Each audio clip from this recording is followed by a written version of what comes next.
Hello everyone, welcome back to my channel Jan Pedagogy. I'm going to see about class 8 chapter 11 force and pressure.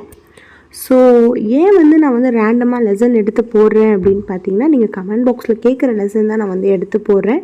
So உங்களுக்கு என்ன lesson வேணும் அப்படின்னு நீங்கள் comment பாக்ஸில் கேளுங்க. கண்டிப்பாக அந்த லெசன் எக்ஸ்ட்ரா அப்லோட் பண்ணுறேன். Let's we move inside the lesson force and pressure. So நமக்கு என்ன அப்படின்னா, இந்த லெசனில் பார்த்தீங்க அப்படின்னா ஃபோர்ஸ்னால் என்ன அப்படின்னு கொடுத்துருக்காங்க. தென் பார்த்தீங்கன்னா ப்ரெஷர்னால் என்ன அப்படின்னு கொடுத்துருக்காங்க. நம்ம ஃபர்ஸ்ட் பார்ட்டில் பார்த்தீங்கன்னா ஃபோர்ஸ் பற்றி என்ன அப்படின்னு ஃபுல்லாகவே பார்த்தல. Next part 2, that means part 2 video pressure பற்றி பார்த்துக்கலாம். ஓகேவா? So fine, let's move inside the video. Force a push of pull. Okay, force என்ன அப்படின்னா, ஒன்று புஷ்ஷாக இருக்கணும், இல்லை புல்லாக இருக்கணும். புஷ்னா என்ன? ஒன்று தள்ளுறது. ஓகே, புல்னா என்ன? ஒன்று இழுக்கிறது. ஓகேவா? புஷ்னா தள்ளுறது, புல்னா இழுக்கிறது. ஓகே, ஸோ ஃபோர்ஸ் ஒன்று புஷ்ஷாக இருக்கணும், இல்லை புல்லாக இருக்கணும்.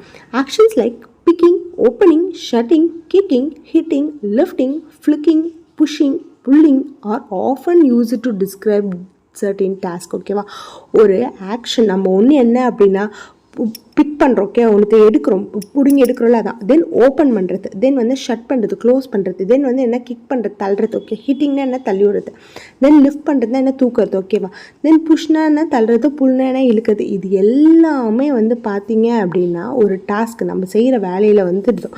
Each of these action usually results in some kind of change in motion of an object. ஓகேவா?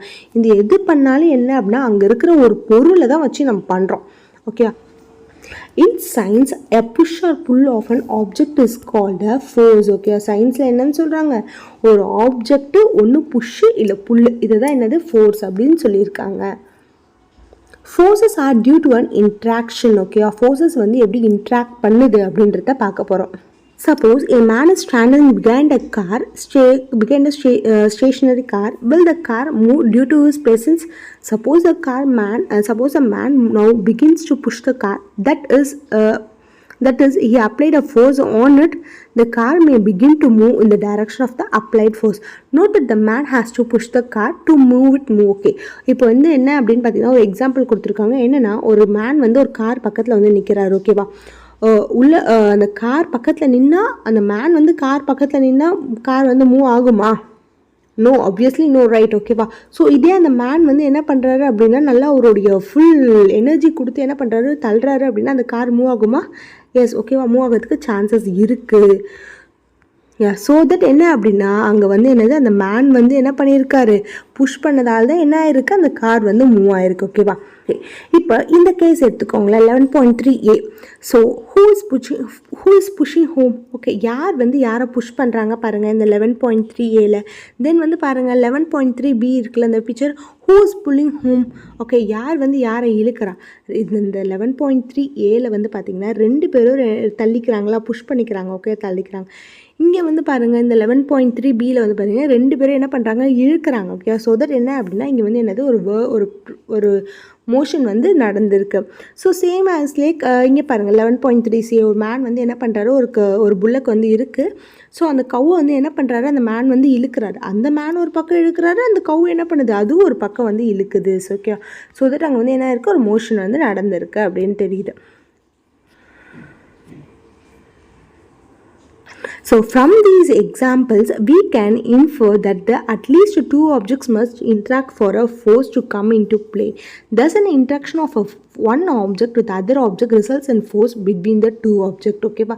ஸோ இந்த எக்ஸாம்பிள்ஸ்லேருந்து நமக்கு என்ன தெரியுது அப்படின்னா, ரெண்டு ஆப்ஜெக்ட் இன்ட்ராக்ட் பண்ணாதான் என்னது, அங்கே ஃபோர்ஸ் நடக்குது. Okay, next 11.3 exploring forces. Okay, ஃபோர்ஸஸை நம்ம எக்ஸ்ப்ளோர் பண்ண போகிறோம்.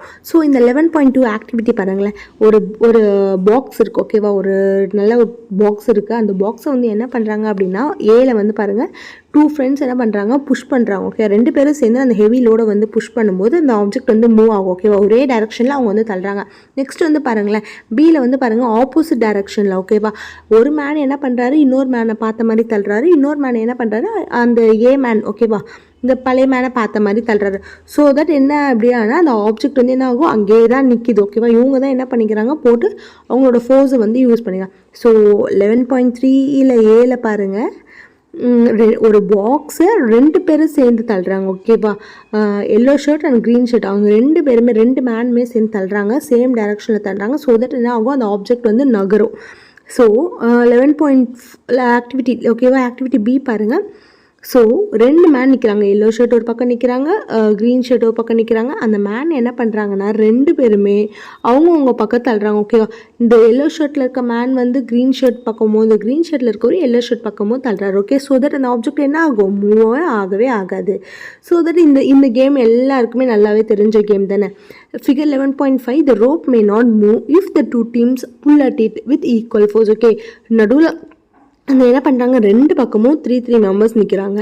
ஸோ என்ன பண்ணுறாங்க, அந்த ரோப்பை வந்து இவங்க இழுக்கிறாங்க, அவங்களும் இழுக்கிறாங்க. ஓகே, ஈக்குவல் ஃபோர்ஸை வந்து 2 பேருமே கொடுக்குறாங்க. யார் வந்து அதிகமான ஃபோர்ஸை கொடுக்குறாங்களோ அவங்க பக்கம் தான் என்ன ஆகும், அந்த ரோப் வந்து ஃபுல்லாகவே போகும். So what does these examples suggest about the nature of the force? Force applied on an object in the same direction add to one another. Same direction. ஓகேவா, அந்த பாக்ஸை 2 மேன் தள்ளினாங்கல்ல, அதுதான் வந்து சொல்லியிருக்காங்க. ஸோ சேம் டைரக்ஷனில் வந்து நகர்ந்துருக்கு. If the 2 forces act in the opposite direction of an object, the net force acting on its difference between the 2 forces. What did you observe in activity 11.2 when both of you were pushing the heavy box from opposite directions?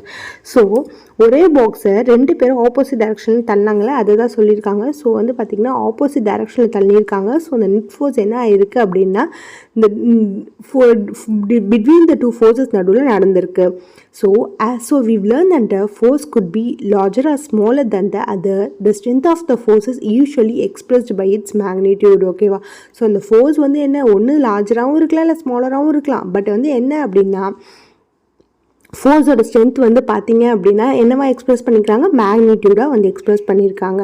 So we have also to specify the direction in which a force acts. Also if the direction or the magnitude of the applied force changes, its effect also changes. ஓகேவா, so magnitude வந்து change ஆச்சு அப்படின்னா, ஃபோர்ஸோட magnitude change ஆச்சுன்னா அதோட effective வந்து என்ன change ஆகும்னு இருக்காங்க. Then we move 11.4. Force can change the state of motion. Okay, force வந்து என்னது, மோஷன், ஒரு ஆப்ஜெக்டோட வழியே வந்து என்ன ஆகும், மாற்றும் அப்படின்னு இருக்காங்க. You might recall similar situations. For example, while taking a penalty kick in the football, the player applied a force on the ball. Before being hit, the ball was at rest, so its speed was 0. The applied force makes the ball move towards a goal. Suppose the goalkeeper dives or jumps up to save the goal. By this action, the goalkeeper tries to apply a force on the moving ball.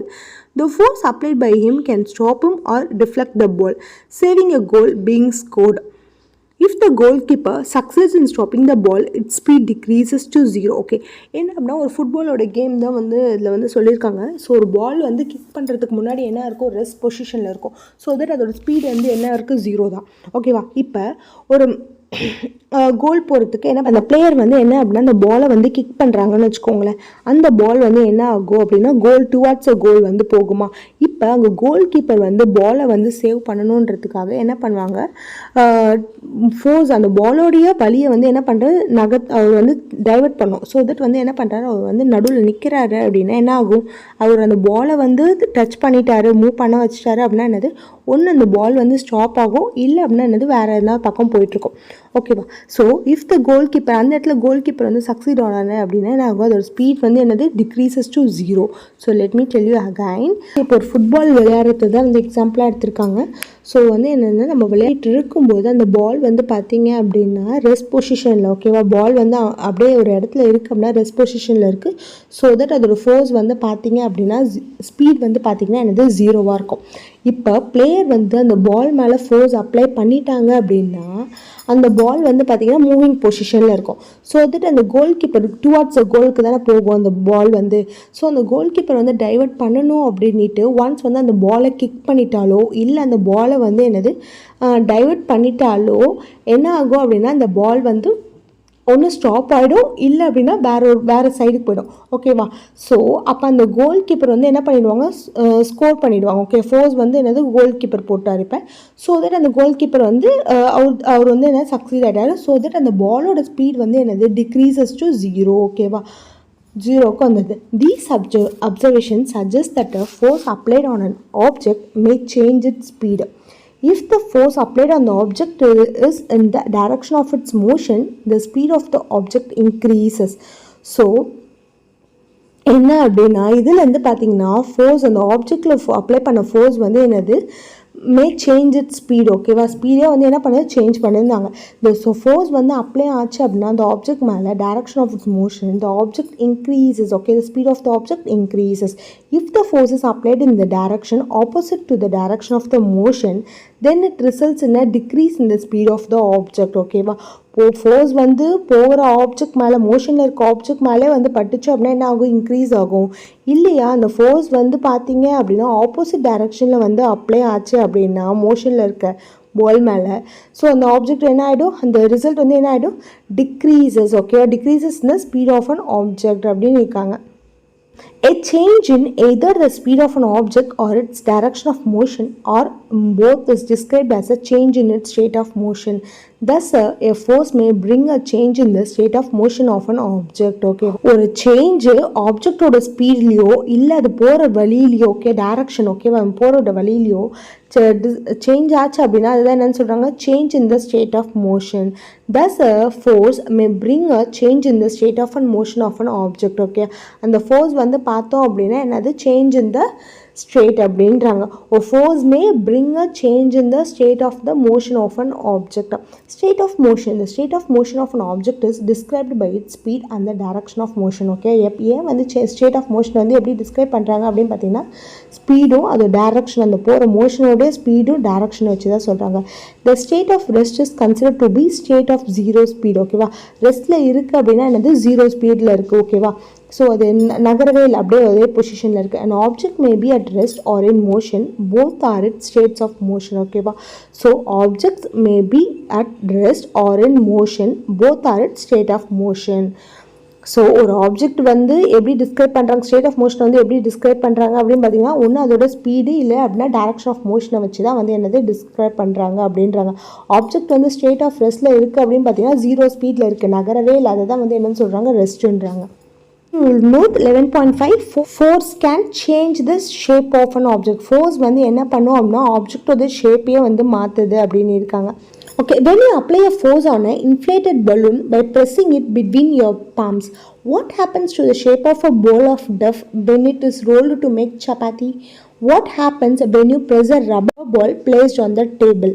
So என்ன example கொடுத்துருக்காங்க பாருங்கள். ஒரு ஊதின பலூனை நம்ம ரெண்டு கை வச்சு நம்மளுடைய palms வச்சு அழுத்தணும் அப்படின்னா வாட் வில் ஹேப்பன், ஒன்று என்னது அந்த பலூன் வந்து பர்ஸ்ட் ஆகும், இல்லை அப்படின்னா என்னது அந்த பலூனில் இருக்க ஏர் எல்லாமே என்னது வெளில வந்துடும். நெக்ஸ்ட்டு பாருங்களேன், ஒரு மாவு பிசைஞ்சு வச்சுருக்காங்க, நம்ம அம்மா வந்து மாவு பிசைஞ்சு வச்சுருக்காங்கன்னு வச்சுக்கோங்களேன், அது நல்ல ஒரு பால் சைஸ் பிசைஞ்சு வச்சுருக்காங்க. நெக்ஸ்ட் என்ன பண்ணுறாங்க, சப்பாத்தியாக மேக் பண்ணிட்டாங்க அப்படின்னா வாட் ஹேப்பன் தர். ஓகே, அங்கே இருந்த அந்த பொசிஷன் எங்கே போச்சு, அந்த பால் சைஸ் சப்பாத்தி டஃப் எங்கே போச்சு. தென் வந்து பார்த்தீங்க அப்படின்னா ஒரு ரப்பர் பால் எடுத்து ரப்பர் பால் டேபிள் மேலே இருக்க ரப்பர் பாலை நம்ம ப்ரெஸ் பண்ணோம் அப்படின்னா what will happen there. Okay, change ஆகிருந்தான shape. In all these examples you saw that the application of force of an object may change its shape. Okay, இதில் எல்லாத்துலேயுமே வந்து பார்த்தீங்க அப்படின்னா வந்து என்னது அந்த ஆப்ஜெக்டோட ஷேப்பே வந்து மாறுதுன்றாங்க. Having performed all the above activities, you would have realized that a force may make an object move from rest. ஓகேவா, ஸோ தட் என்னது அந்த ஆப்ஜெக்ட் வந்து ஒரு ஃபோர்ஸ் வந்து என்ன பண்ணோம் அப்படின்னா ஆப்ஜெக்டை வந்து என்ன பண்ணுது, ரெஸ்ட்லேருந்து மூவ் பண்ண வைக்குது. So force may change the speed of an object if it is moving. Okay, force வந்து என்ன பண்ணோம் அப்படின்னா ஆப்ஜெக்டோட ஸ்பீடை வந்து என்ன பண்ணுது, சேஞ்ச் பண்ணுது while it's moving. Force may change the direction of motion of an object. Okay, force வந்து என்ன பண்ணுது, ஆப்ஜெக்டோடைய மோஷனே ஓகே டைரக்ஷன் ஓகே எந்த பக்கம் நகருதுன்றது என்ன பண்ணுது, சேஞ்ச் பண்ணுதுன்றாங்க. Force may bring about the change in the shape of an object. Force may என்ன பண்ணும் அப்படின்னா ஆப்ஜெக்டோட ஷேப்பையே வந்து என்னது சேஞ்ச் பண்ணுது அப்படின்றாங்க. Force may cause some or all of these effects. Okay, force வந்து என்ன பண்ணும், எல்லா எஃபெக்ட்டுமே வந்து பண்ணுது. Okay. While a force may cause one or more of these effects, it is important to remember that none of these actions can take place without the action of a force. Thus, an object cannot move by itself. It cannot change speed by itself, it cannot change direction by itself, and its shape cannot change by itself. So எல்லா இடத்துலையுமே வந்து பார்த்தீங்க அப்படின்னா எல்லா எஃபெக்ட்லையுமே என்னது force தான் வந்து act ஆகுது. ஸோ வந்து பார்த்தீங்கன்னா ஃபோர்ஸ் இல்லாமல் என்ன பண்ணாது, அந்த ஆப்ஜெக்ட் வந்து நகராது. ஃபோர்ஸ் இல்லாமல் என்னது, அந்த ஆப்ஜெக்டோட ஸ்பீட் வந்து சேஞ்ச் பண்ண முடியாது. ஃபோர்ஸ் இல்லாமல் என்ன பண்ண முடியாது, அந்த ஆப்ஜெக்டோட டைரக்ஷனை வந்து மாற்ற முடியாது. ஃபோர்ஸ் இல்லாமல் என்ன பண்ண முடியாது, அதோட ஆப்ஜெக்டோட ஷேப்பை வந்து மாற்ற முடியாது. ஸோ எல்லா இடத்துலையுமே வந்து பார்த்தீங்க அப்படின்னா என்னது, ஃபோர்ஸ் தான் வந்து ஹெட்டாக இருந்தோன்னு எல்லா வேலையும் செய்கிறாரு. தென் 11.6 contact forces. First we are moving with muscular force.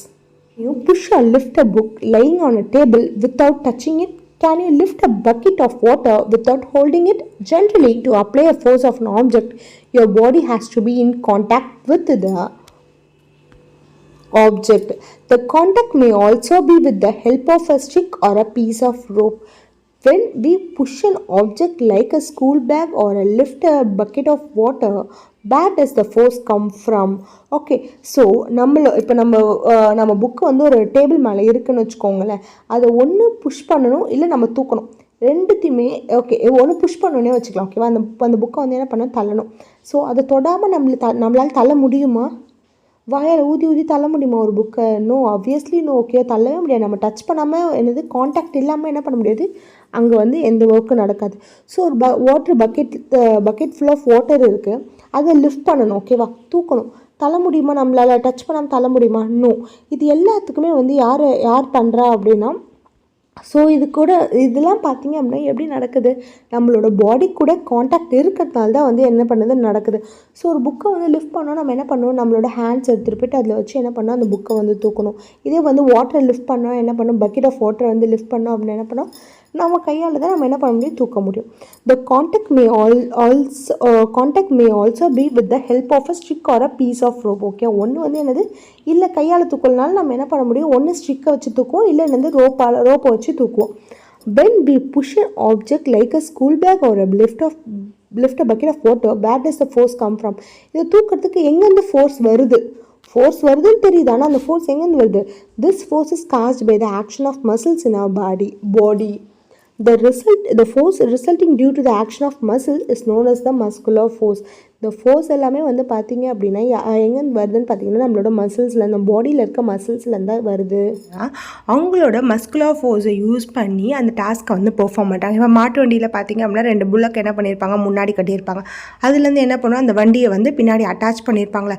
So அப்போ அங்கே வந்து யார் வந்து அந்த டாஸ்க்கை பெர்ஃபார்ம் பண்ணுறது, அந்த வண்டியை வந்து யார் இழுக்கிறது, அந்த ஆனிமல் தான். ஓகேவா. Since muscular force can be applied only when it is in contact with an object, it is also called a contact force. So அந்த மஸ்குலர் ஃபோர்ஸ் வந்து எப்படி வந்து எது கூட காண்டாக்ட் ஆகிருக்கு அப்படின்னா, ஒரு ஆப்ஜெக்ட் கூட காண்டாக்ட் ஆகிருக்கு. ஸோ அதாவது அந்த வாட்ஸ் அட் அந்த மாட்டு வண்டி பார்த்தோம்ல, அந்த புல்லக் கூட, அந்த மாடு கூட அந்த வண்டி வந்து என்ன ஆயிருக்கும், அட்டாச் ஆகிருக்கு. ஸோ அப்போ அந்த காண்டாக்டில் இருக்குல்ல, ஸோ இது என்னன்னு சொல்கிறாங்க அப்படின்னா காண்டாக்ட் ஃபோர்ஸ் அப்படின்றாங்க. Next we will move with friction. Recall some of your experiences. A ball rolling along the ground gradually slows down and finally comes to rest. When we stop pedaling a bicycle, it gradually slows down and finally comes to a stop. A car or a scooter also becomes to rest once its engine is switched off. Similarly, a boat comes to rest if we stop rowing it.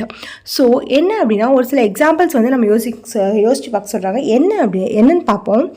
So என்னென்னா இது வந்து நம்ம day to day ஆக்டிவிட்டீஸில் வந்து செய்யறது தான். ஒன்றும் இல்லை, இப்போ நம்ம சைக்கிள் வந்து பெடல் பண்ணிட்டு போகிறோன்னு வச்சுக்கோங்களேன். நம்ம பெடலிங்கை ஸ்டாப் பண்ணிட்டோம் அப்படின்னா what will happen there, cycle கண்டிப்பாக நின்றுடும். ஓகேவா, நான் இப்போ பெடல் பண்ணிகிட்டே போகிறேன், கொஞ்சம் டிஸ்டன்ஸ் போகிறேன், நான் வந்து நின்றுடுறேன், நான் வந்து பெடல் பண்ணுறத ஸ்டாப் பண்ணிடுறேன், என்னோடய லெக்ஸ் வந்து அந்த ஒர்க்கை வந்து செய்யலை அப்படின்னும் போது அங்கே என்ன ஆகும், சைக்கிள் வந்து ஸ்டாப் ஆகுமா? ஸோ என்ன ஆகுது அப்படின்னா அங்கே வந்து ஸ்லோ ஆகி என்ன பண்ணுது, உடனே வந்து ரெஸ்ட்டுக்கு வந்துடுது. In all these situation no force appears to be acting on objects. Yet their speed gradually decrease and they come to rest after some time. So இதெல்லாம் பார்த்தீங்க அப்படின்னா அங்கே ஸ்பீட் என்னாச்சு, குறைச்சி ரெஸ்ட்டுக்கு வந்துடுச்சு. ஓகேவா, அங்கே வந்து என்னது ஃபோர்ஸ் வந்து ஆக்ட் ஆகலை அந்த ஆப்ஜெக்டில். The force responsible for changing the state of motion of object in all these examples is the force of friction. It is the force of friction between the surface of the ball and the ground that brings the moving ball to rest. So friction என்னன்னு பாருங்க. So ஒரு force தான் வந்து பார்த்திங்க அப்படின்னா ரெஸ்பான்சிபிளேன்றாங்க. எதுக்காக அப்படி அது ரெஸ்பான்ஸ் அப்படின்னு பார்த்தோன்னா, ஒரு ஆப்ஜெக்டோட மோஷன், ஓகே, ஒரு ஆப்ஜெக்ட் வந்து போயிட்டே இருக்குது, ஸ்ட்ரெயிட்டாக வந்து ஒரு பால் போயிட்டே இருக்குன்னு வச்சுக்கோங்களேன். நான் வந்து இப்போ நடுவில் வந்து என்ன பண்ணுறேன், ஒரு ஃபோர்ஸ் கொடுக்குறேன், ஓகேவா. அப்போ கொடுக்கும்போது அந்த பால் ஸ்ட்ரெயிட்டாக போன பால் என்ன ஆகும், ஓகே, ஏதோ ஒரு டேரக்ஷனில் வந்து சேஞ்ச் ஆகிடும். மறுபடியும் என்ன பண்ணாது, அது ஸ்ட்ரெயிட்டாக போகாது. நான் வந்து நடுவில் வந்து தடுத்தேன் அப்படின்னா ஒன்று என்ன ஆகும், பேக்வேர்டே போகும், இல்லை சைட்வேர்ட்ஸ் எதாவது ஒரு பக்கம் வந்து போயிடும். ஸோ இதெல்லாம் தான் வந்து என்னன்னு சொல்கிறாங்க, ஃப்ரிக்ஷனுக்கு எக்ஸாம்பிள் அப்படின்றாங்க. So the force of friction always acts on moving objects and its direction is always opposite to the direction of motion. The friction force of friction வந்து எதில் வந்து நடக்குது அப்படின்னு பார்த்தீங்கன்னா மூவிங் ஆப்ஜெக்ட்ஸில் வந்து நடக்கும். தென் வந்து பார்த்தீங்க அப்படின்னா இந்த டைரக்ஷன் வந்து என்னது always opposite to the direction of motion. Okay, போயிட்டுருக்க டைரக்ஷன் வந்து பார்த்தீங்க அப்படின்னா மோஷன் மூமெண்ட்டோட டைரக்ஷனுக்கு ஆப்போசிட் அப்படின்றாங்க. Since the force of friction arises due to the contact between surfaces, the force of friction வந்து எப்போ வந்து அரைஸ் ஆகுது, பிட்வீன் கான்டாக்ட். ஓகே, அங்கே வந்து ஒரு கான்டாக்ட் வந்ததால் தான் வந்து என்ன ஆகுது, அங்கே அரைஸ் ஆகுதுன்றாங்க, between the surfaces. So it's also an example for the contact force. இது என்னன்னு சொல்கிறாங்க, கான்டாக்ட் ஃபோர்ஸுக்கு ஒரு எக்ஸாம்பிள் அப்படின்றாங்க. Next we are going to see with 11.7 non-contact forces. So first we will see with magnetic force. Yeah, activity 11.6.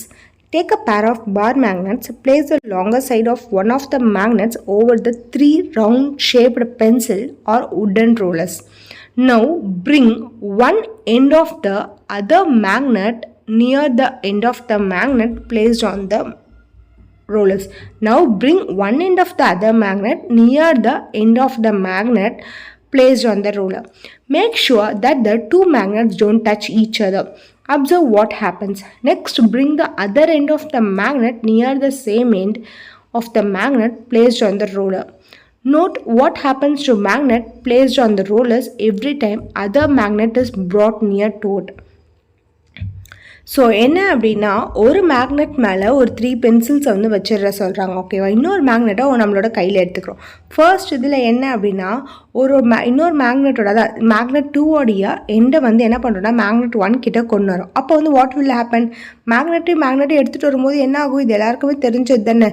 அங்கே வந்து என்னென்னா ஒரு pull-up வந்து நடக்கும், கண்டிப்பாக இழுக்கிற மாதிரி இருக்கும்ல. That like poles of the two magnets repel each other and unlike poles attract each other. Attraction or repulsion between objects can also be seen as another form of pull or push. Do you have to bring the magnets in contact for observing the force between them? A magnet can exert a force on another magnet without being in contact with it. The force exerted by a magnet is an example of non-contact force. Similarly, the force exerted by a magnet on a piece of iron is also a non-contact force. So என்ன அப்படின்னா ஒரு மேக்னெட்டை வந்து வச்சுட்டு நம்ம ஒரு certain டிஸ்டன்ஸில் இருந்து இன்னொரு மேக்னெட் எடுத்துகிட்டு போனோம் அப்படின்னா அங்கே வந்து என்ன நடக்கும், அந்த மேக்னெட் வந்து என்னது ரெண்டுமே வந்து என்ன பண்ணும், அட்ராக்ட் பண்ணும். ஓகேவா, ஸோ இது எல்லாருக்குமே தெரிஞ்சது தான். ஸோ அப்போ அது வந்து என்ன அப்படின்னா அங்கே ஏதாச்சும் ஒரு காண்டாக்ட் இருந்துச்சா, இல்லை, காண்டாக்ட் வந்து எதுவுமே இல்லை. அப்போ என்னன்னு சொல்கிறாங்க, காண்டாக்ட் இல்லைன்றதுனால இதெல்லாம் வந்து எதுக்கான எக்ஸாம்பிள், நான் காண்டாக்ட் ஃபோர்ஸோன பெஸ்ட் எக்ஸாம்பிள். ஓகேவா, ஸோ நம்ம அங்கே ஒரு அயன் பீஸ் வச்சுருந்தாலே என்ன பண்ணும், அந்த மேக்னெட் வந்து அப்சர்வ் தான் பண்ணும். ஓகேவா, அட்ராக்ட் தான் பண்ணும். So it's also an example for non contact force. Next we will move with electrostatic force. Activity 11.7. Take a plastic straw and cut it into nearly two equal pieces. Suspended one of the pieces from the edge of a table with the help of a piece of thread. Now hold the other piece of the straw in your hand and rub its free end with a sheet of paper. Bring the rubbed end of the straw near the suspended straw. Make sure that the two pieces don't touch each other.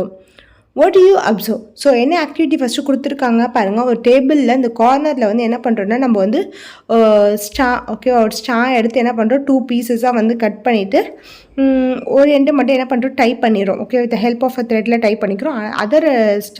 Other piece of straw வந்து என்ன பண்ணுறோம் நம்ம கையில் வச்சுக்கிறோம். What will observe? Okay நம்ம அங்கே வந்து என்ன அப்சர்வ் பண்ணுறோன்னு பார்க்குறோம். ரெண்டுமே வந்து என்ன பண்ணுறாங்க டச் பண்ணக்கூடாது. Next rub the free end of the suspended piece of straw with a sheet of paper. Again, bring the piece of star that was rubbed earlier with the paper near the free end of the suspended star. What do you observe? Okay, next என்ன பண்ணுறோம் அப்படின்னா அங்கே type பண்ணி ஒரு பக்கம் type பண்ணி வச்சுருப்போம். ஓகேவா, த்ரெட்டில் வந்து ஒரு பக்கம் டைப் பண்ணி வச்சுருப்போம். இன்னொரு எண்டு வந்து ஃப்ரீ எண்டு தானே. ஸோ அந்த எண்டில் வந்து என்ன பண்ணுறோம் அப்படின்னா ஒரு ஷீட் ஆஃப் பேப்பர் வச்சு என்ன பண்ணுறோம் ரப் பண்ணுறோம். ஸோ தென் பண்ணிவிட்டு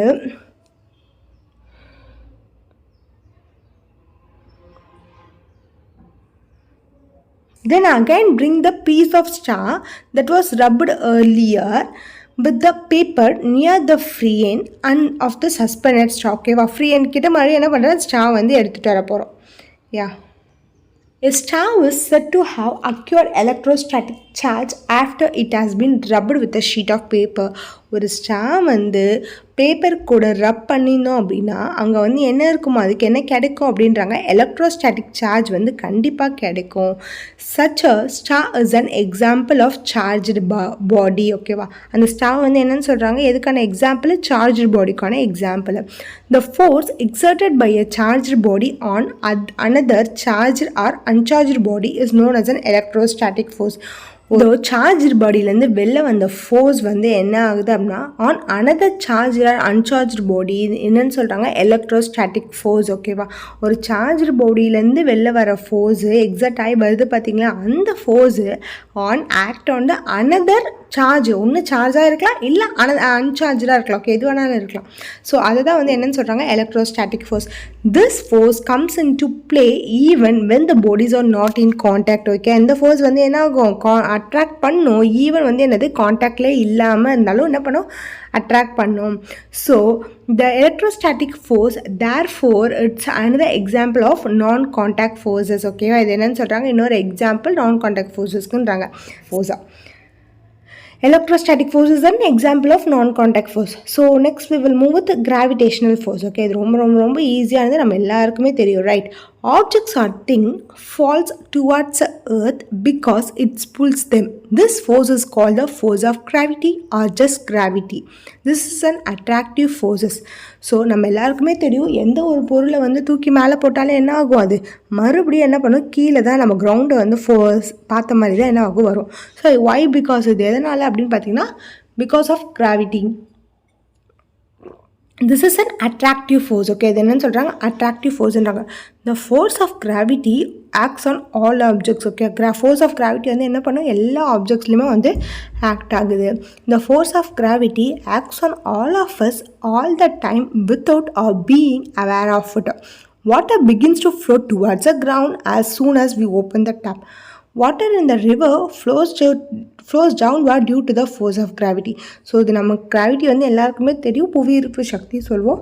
ஸோ வந்து பார்த்திங்கன்னா நம்ம எந்த ஒரு பொருளை மேலே பார்த்த மாதிரி போட்டாலும் ஓகேவா, அது என்ன ஆகும், கீழே தான் கிரவுண்டை ஃபோர்ஸ் பண்ணி தான் வரும். ஏன்னா ஒரு டேப்பை வந்து நம்ம ஓப்பன் பண்ணாலும் என்ன பண்ணும், அதில் இருக்க வாட்டர் கிரவுண்டை வந்து ஃபேஸ் பண்ண மாதிரி தானே வரும். Gravity is not a property of the earth alone. In fact, every object in the universe, whether small or large, exerts a force on every other object. This force is known as a gravitational force. Okay, இதுதான் வந்து என்னன்னு சொல்கிறாங்க, gravitational forceன்றாங்க. So எந்த ஒரு கான்டாக்டுமே இல்லாமல் என்ன ஆகுது, ஒரு ஆப்ஜெக்ட் வந்து கிரவுண்டை ஃபேஸ் பண்ண மாதிரி வருது. So that's called as an gravitational force. So இது வந்து என்னது, example of a non contact forces. So non contact ஃபோர்ஸஸோட எக்ஸாம்பிளாக வந்து என்ன அப்படின்னு பார்த்தோம், கிராவிடேஷனல் ஃபோர்ஸ் பார்த்தோம், எலக்ட்ரோஸ்டாட்டிக் ஃபோர்ஸ் பார்த்தோம், தென் வந்து பார்த்திங்கன்னா மேக்னெட்டிக் ஃபோர்ஸ் பார்த்துருக்கோம். ஓகேவா, I think we have completed. Okay fine, we will stop till here. ஓகேவா, that's 11.7 non-contact forces. We will see the next topic, that means 11.8 pressure, then 11.9 pressure exerted by liquid and gases, then atmospheric pressure. on the next video. Okay, we'll see the remaining pressure topics on the next video. If you have any doubt, you can ask me on the comment box. I'll meet you guys on the next video. Until then, bye bye from Priyadarshini.